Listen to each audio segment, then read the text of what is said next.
At any given time in the waking state of consciousness, one of our senses dominate. Sight, smell, touch, hearing, sound, or taste.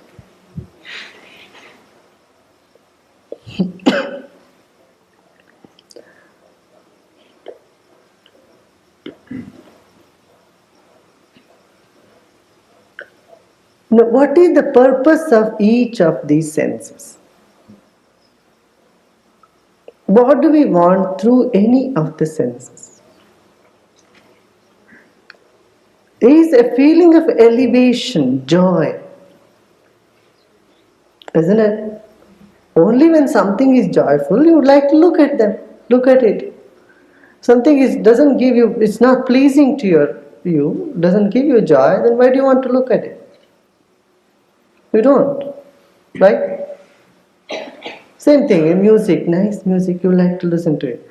Food, that gives you some satisfaction, joy. Tasting food, you go for it. We live 3 states of consciousness, whether we like it or not. It's a routine. What are they? Waking, dreaming, and sleeping. In waking state, we experience the world through the 5 senses.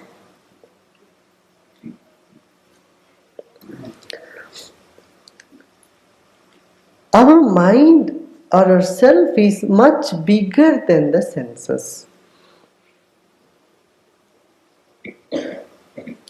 See, if one of our sense is missing, then you lose the whole dimension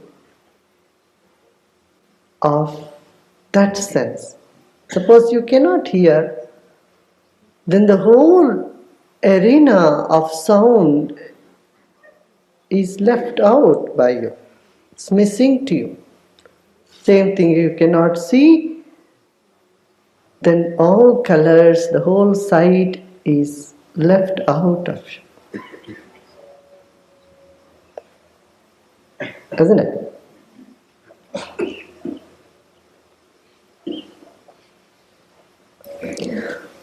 So, the senses are more important or much bigger than the object of the senses. Now, each element is connected with these senses. How taste is connected with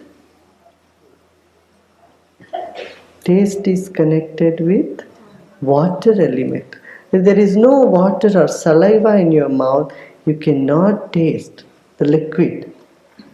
Liquid is responsible for any taste, and the saliva in our mouth is responsible for the taste.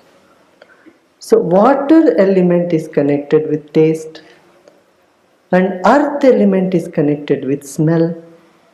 Fire element is connected with sight, and air element is connected with touch.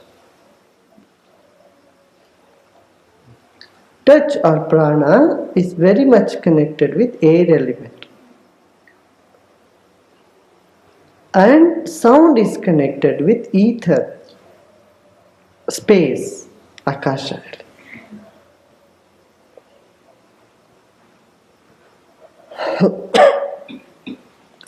Now, the senses are more powerful than the objects of senses.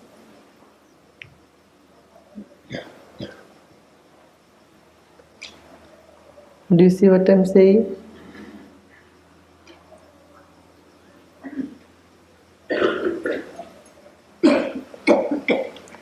When you really want blanket, or when you are cold at night, you are sleeping, you want a soft blanket, you put on the blanket. But when you are not feeling hot inside, the same blanket becomes useless to you. The blanket is the same. Only when you feel cold, you feel like having a blanket. When you don't feel cold from inside, you feel warm, you don't want the blanket. Huh? Same thing. People you love, you like to touch them, but people whom you don't like, you want to keep away from them. Same with the sight. Something nice, pleasant, you like to look at them. When you don't like something, you just want to shut your eyes off, walk away from them. Music also. When somebody is snoring, you like to put earplugs on. But if the same wind is coming through a flute and it's so harmonious, it's the same breath, you see, the same wind. Somebody is making their nose a flute or someone is playing through the mouth, through their lips. Sound comes. When one way it is disharmony, there is just comes haphazard.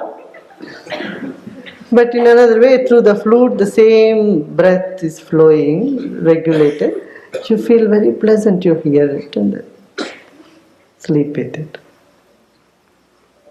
So more than the sense object, senses are of importance.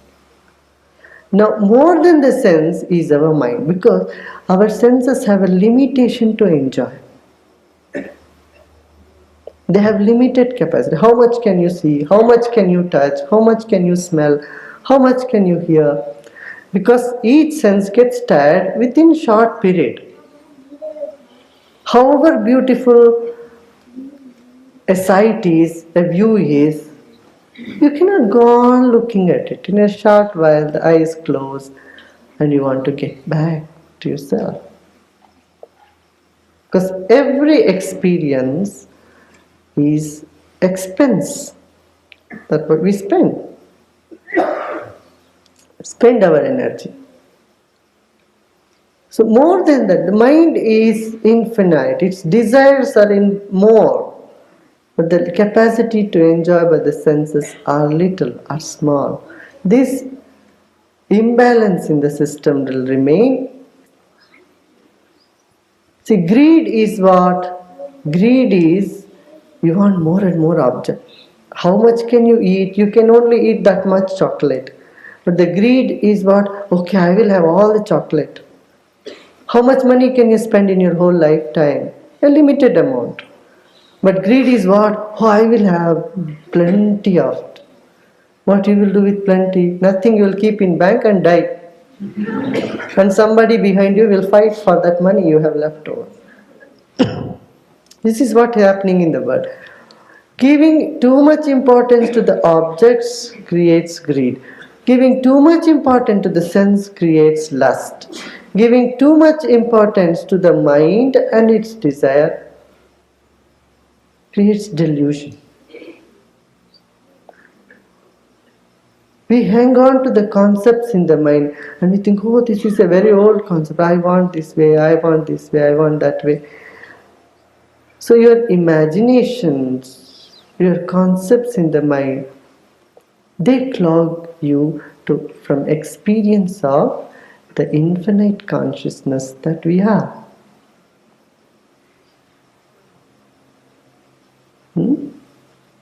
I'm not denying anything. I'm not saying the world is bad, our senses are bad, the mind is bad. This is what is called vivek. To discriminate, to know what is happening. Oh, this. And then a clarity dawns within you. That is the first step of higher states of consciousness. Wherein we don't just live in waking, dreaming and sleeping. Waking state, we experience, and the collected experience in the dream state come about, they manifest in dream, and in deep sleep is the only time where we get really good rest.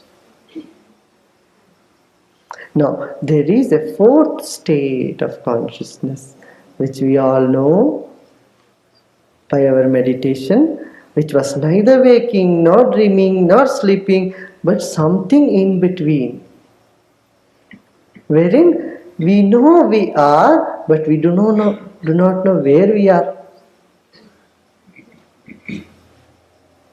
Do you see what I'm saying?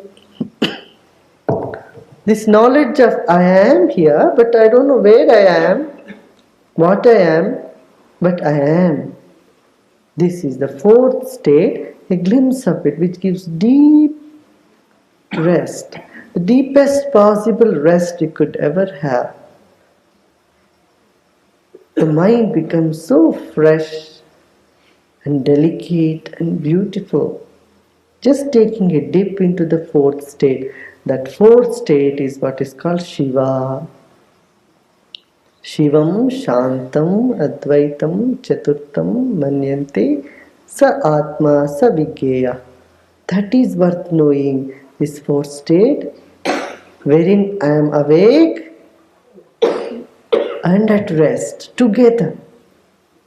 What we do when we are awake, in waking state of consciousness, we engage ourselves constantly in activity, either eating or looking or seeing or smelling or hearing, continuously giving job to the senses. Or when we are asleep, we are completely cut off. We are so dull. The dullness and heaviness just dawns. It lingers on even after you wake up. If you sleep longer, you feel even more duller. Well, because you have spent a lot of energy in that sleep. Turiya, or the fourth state of transcendence, is where we just touch.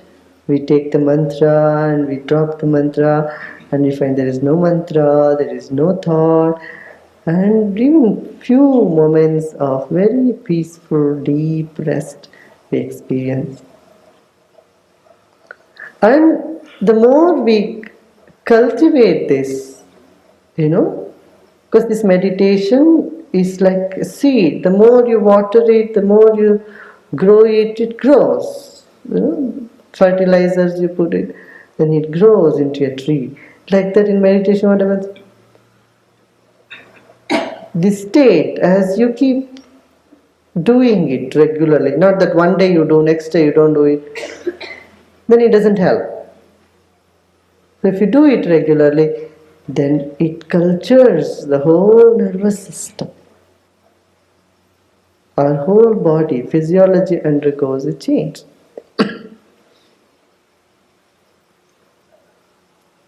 And every cell of our body gets filled with prana. And more prana we are filled with, we are the bubbling joy, bubbling love. So our body has this capacity that each cell of our body has the capacity to hold the infinity. Not just limitations, not just live like a worm. A worm also eats and sleeps and does its activity. There's no point in doing that. Utilize the full potential that the nature has bestowed in our system to hold this infinity in every cell of our body. For that we need to do the practices regularly. Few minutes it takes. Once it gets set in our routine, we feel fine about it. It's not a burden, it's not, I have to do something. No, when we do that, it gives more time to our life. It feels just right.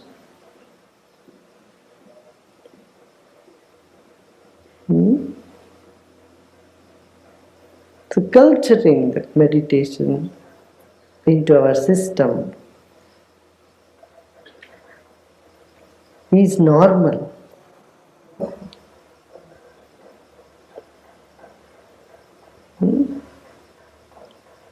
What some people would call as higher state of consciousness, I would say it is the normal state of consciousness. Because we are endowed with this ability to live that state. Everybody is endowed with this capacity.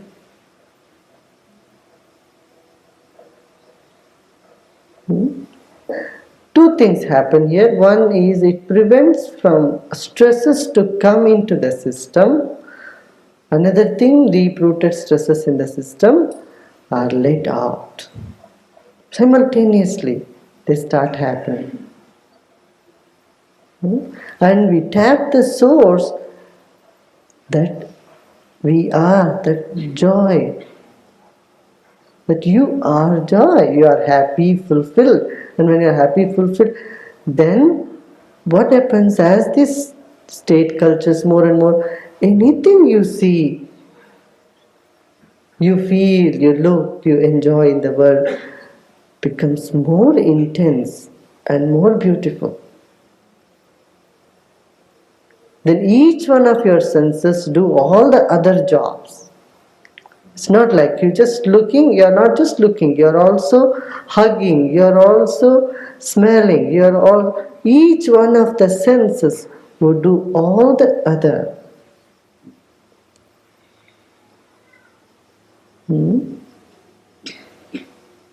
And knowledge becomes more and more clear, intuitive knowledge comes, and you'll see that your body is not some body, your body, it's part of the whole.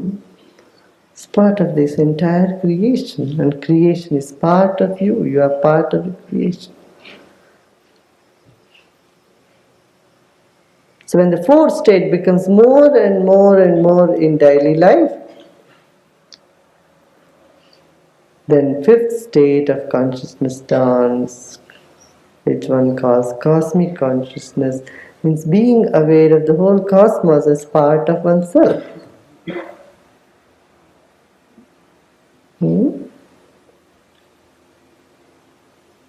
And when something is part of you, then there is so much love flows between you and the whole world. Love is again not an emotion, it is just state of our being. We mistake love means, oh dear, it's not a melodrama. Love is your very existence, you realize that. And you are able to bear with the opposites.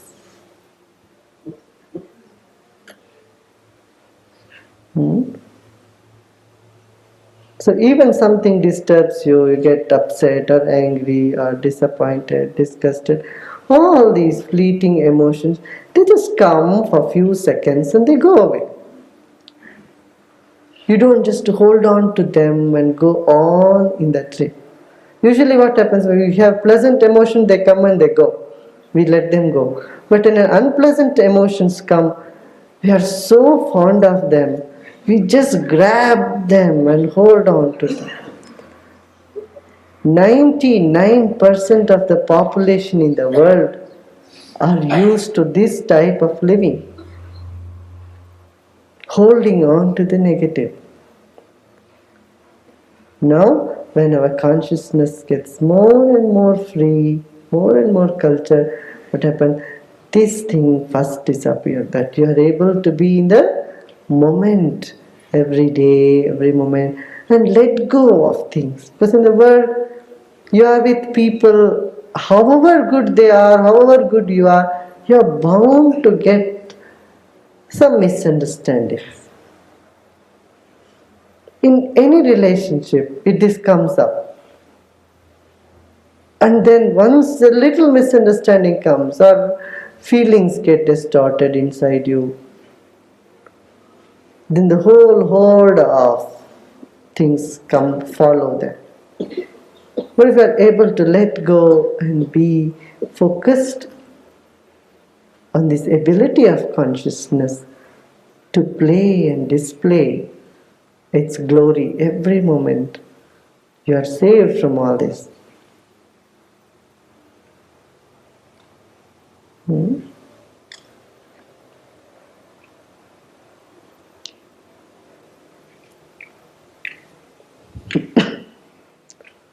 In higher states of consciousness is where the normal state, the intuitions develop, the ability to see, perceive, all this happens. And again, you don't have to sit and dream, oh, I am going to get that state of consciousness, this state of...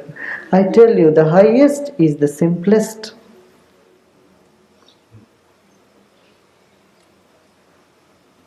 All that we need to do is to let go, learn to let go. And let go, and you will see the simplest and the most beautiful state of our being that's been with us all the time.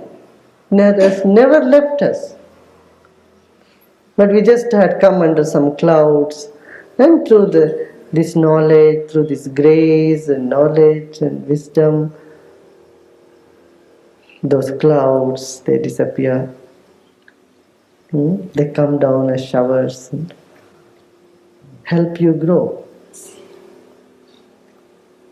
So every moment, every instant, take them as supportive and complementary for our growth. When we do that, we will not sit back and regret about the past and accumulate more stress in our system.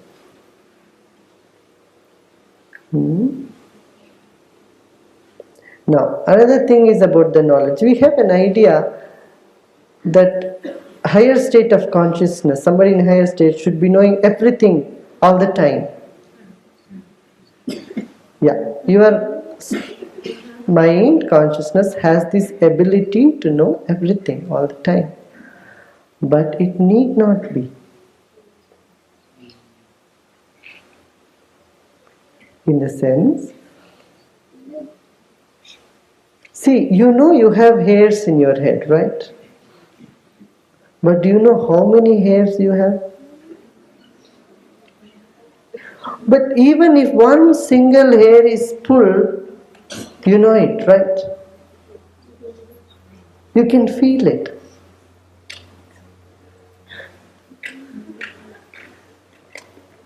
So, you know there are so many hairs, but you don't know how many.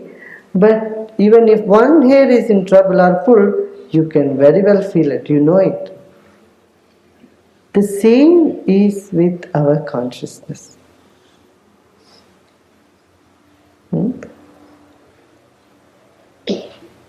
All knowing is simply means the sense, the essence of all you know. And then you have the ability to know various different things. Here both knowledge and ignorance stays together. Are you getting what I'm saying? So suppose you are playing a game. In a play, if you know the result beforehand, would the play be interesting? No, isn't it?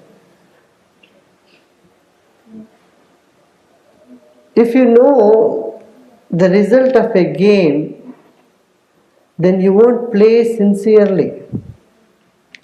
Because anyway you know you are going to fail, then or win or lose. In either case, whatever may be the result, your knowledge about the game takes the charm, joy out of that game.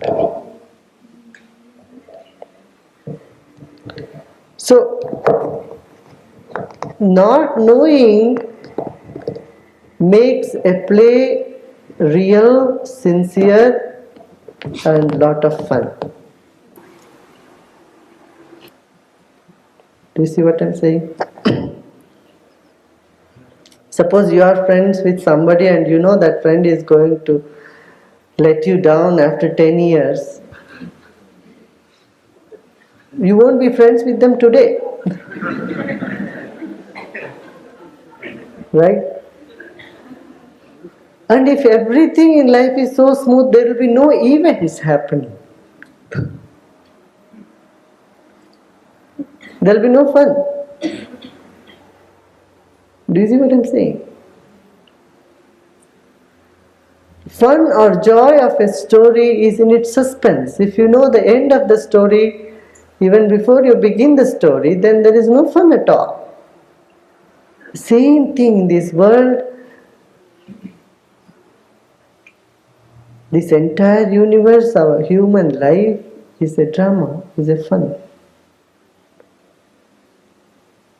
Okay, you can know something about the future.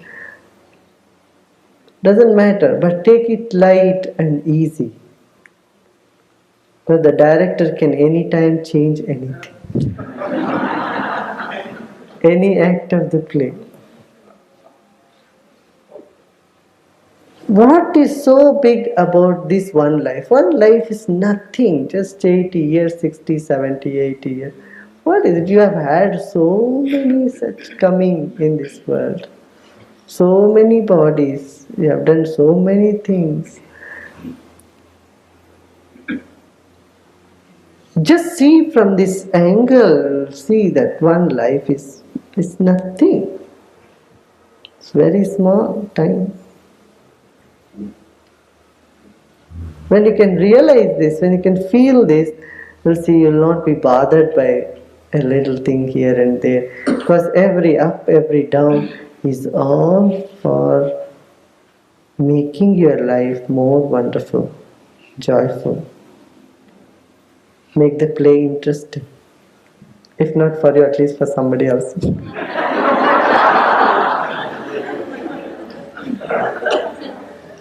The more we are concerned, we are unable to play the game with enthusiasm. Just imagine a football match and people are playing that match and people who are playing are so concerned about winning or losing. See, they won't be able to play properly. Those who never mind, it's not a big match, then they play with all enthusiasm. They kick the ball around here and there.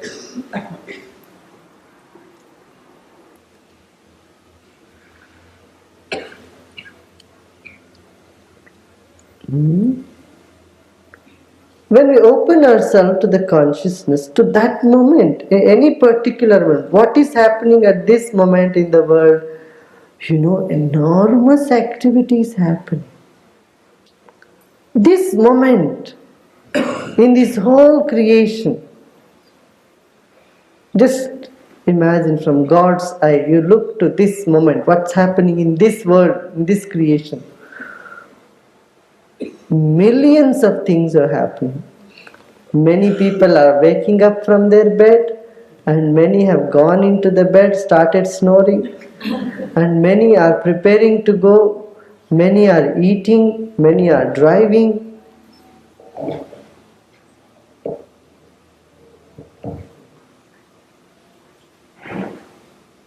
No?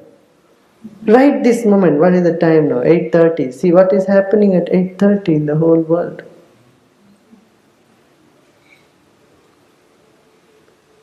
Enormous activities happening. Many frogs are there, many chickens are hatching from their eggs. Right? Many mosquitoes are being born and many are being liberated.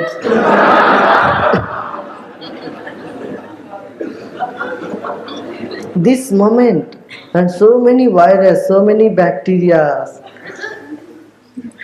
they are getting into the people's lungs and they are taking neem and whatnot, antibiotics, and making them change their bodies.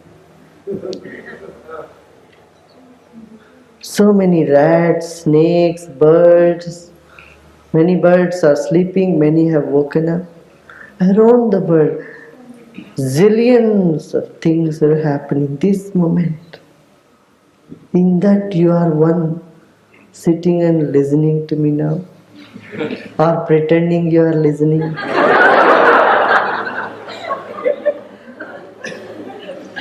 Mind could be elsewhere.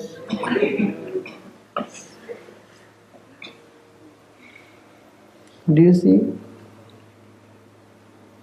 This infinite creation, but yet this consciousness knows everything.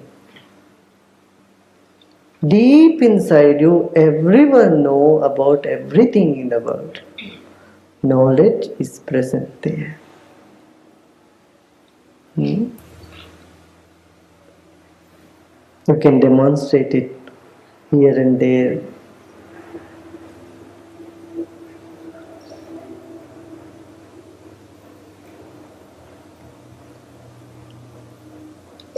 You are part of this whole phenomenon.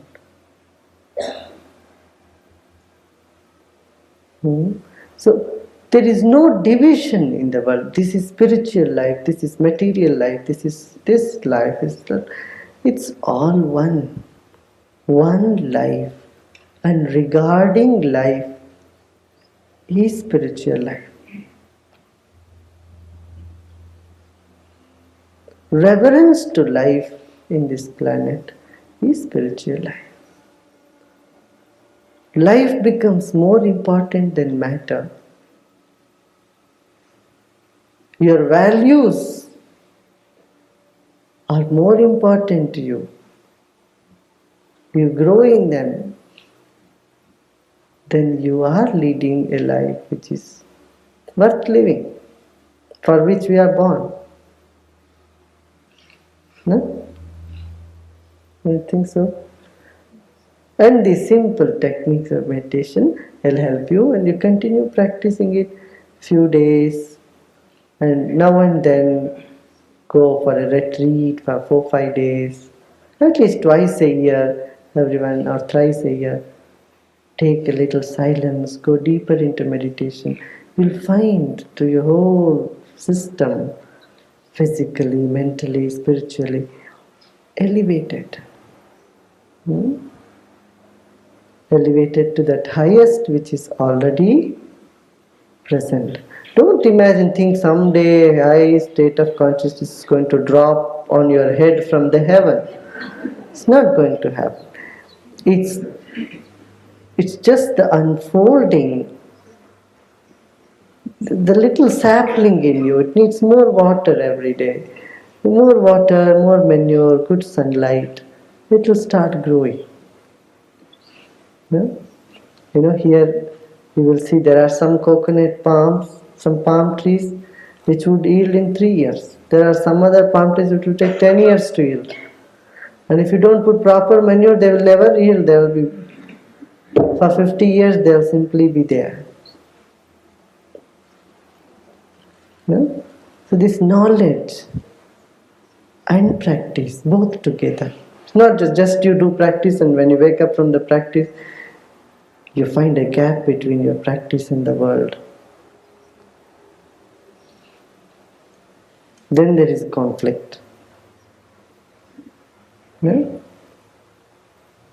Bring them all together in life. Practice, understanding, knowledge. No? All together can make our life beautiful.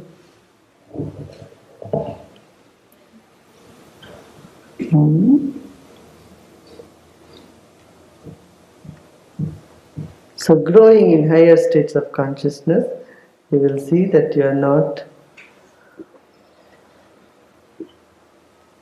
easily gullible or thrown out of your balance by different situations, events and disturbances. Makes you more strong and beautiful, soft, delicate, beautiful, blossom.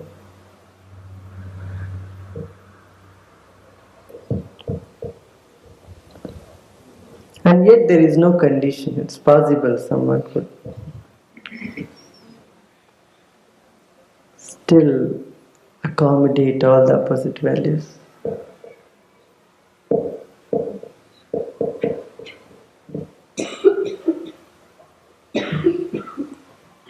Very good.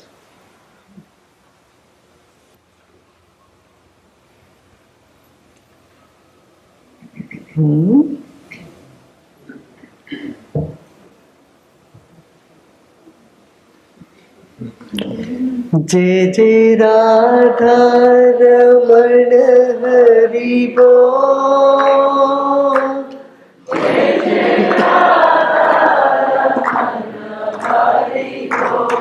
Hari बोल। जय जय राधा रमण हरि बोल, जय जय राधा